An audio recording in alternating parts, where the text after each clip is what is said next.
Au nom du Père, du Fils et du Saint-Esprit, ainsi soit-il.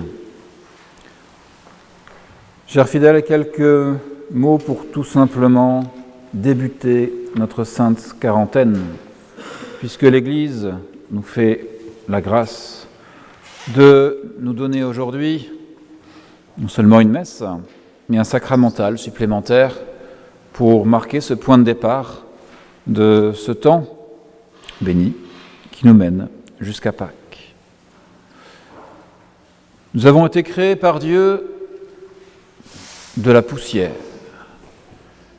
Et le rituel que nous avons pu suivre avant la messe est là pour nous rappeler que nous devons, comme retourner à un point de départ, recommencer, faire une sorte de renaissance spirituelle en vue de faire en sorte que la volonté divine soit de nouveau efficace et vivante chez nous. Lorsque Adam a été créé par Dieu, c'était du limon, c'était de la poussière.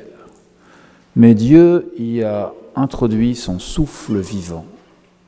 Et c'est de même ce mouvement qui doit venir pour nous, tout spécialement durant cette période, pour faire en sorte que le souffle divin soit chez lui, dans nos âmes. D'où la purification, d'où la pénitence, d'où le jeûne, d'où tous ces éléments qui feront que notre âme sera comme purifiée, selon notre bonne volonté. Il ne s'agit pas de jouer les hypocrites, comme a dit notre Seigneur Jésus-Christ dans son Évangile. Il ne s'agit pas de faire en sorte que la face extérieure, le corps, montre véritablement que on est soumis au bon Dieu. La vérité, elle est à l'intérieur. Il faut nettoyer la face intérieure de notre cœur et de notre âme, en faisant en sorte que notre conscience soit elle-même donc renouvelée, réintégrée dans l'amitié divine, en nous détachant au mieux de tout ce qui a pu, d'une manière ou d'une autre, tout tacher, souiller, tout ce qui nous éloigne de Dieu, tout ce qui nous donne des habitudes trop humaines, en ce sens qu'elles nous éloignent de Dieu, tout ceci, c'est bien ce qui nous a été demandé d'y déclarer la guerre durant cette sainte quarantaine. Si nous sommes poussière, si nous devons avoir l'humilité de nous reconnaître poussière, souvenons-nous également que cette poussière ou ce limon est là pour pouvoir apporter une nouvelle fécondité. C'est le Padre Pio qui disait « Cultive ta vigne, mais cultive-la d'un commun accord avec notre Seigneur Jésus-Christ. À toi revient la tâche d'enlever les pierres et d'arracher les ronces. À Jésus, celui de planter, de cultiver, d'arroser. Mais même dans ton travail, c'est encore lui qui agit, car sans le Christ, tu ne pourrais rien faire. » Affirmation donc de notre dépendance.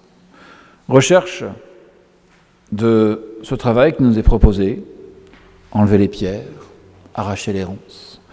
Et surtout, laisser faire le Christ. Laisser agir notre Seigneur. Laisser la place à celui qui veut nous donner son esprit, pour qu'il reprenne la place qui lui est due. Alors, suivons l'esprit du rituel que l'Église a pu nous donner. L'Église a pu nous faire en sorte que nous puissions recevoir des cendres.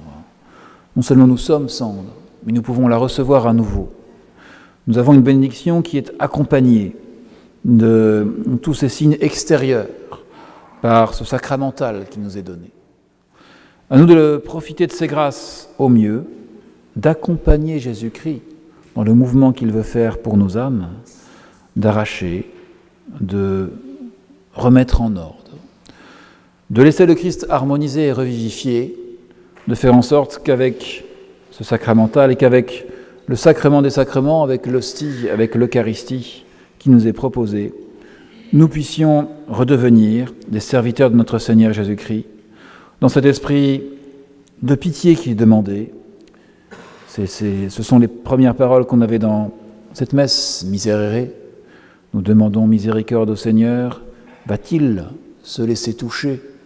Sera-t-il celui qui voit de quelle manière, effectivement, nous demandons pardon? Soyons confiants dans la miséricorde de notre Seigneur Jésus-Christ. Soyons attentifs à faire en sorte que la pénitence soit accompagnée de cette prière profonde, régulière, et qu'ainsi le Christ puisse planter, cultiver et arroser. Au nom du Père et du Fils, du Saint-Esprit, ainsi soit-il.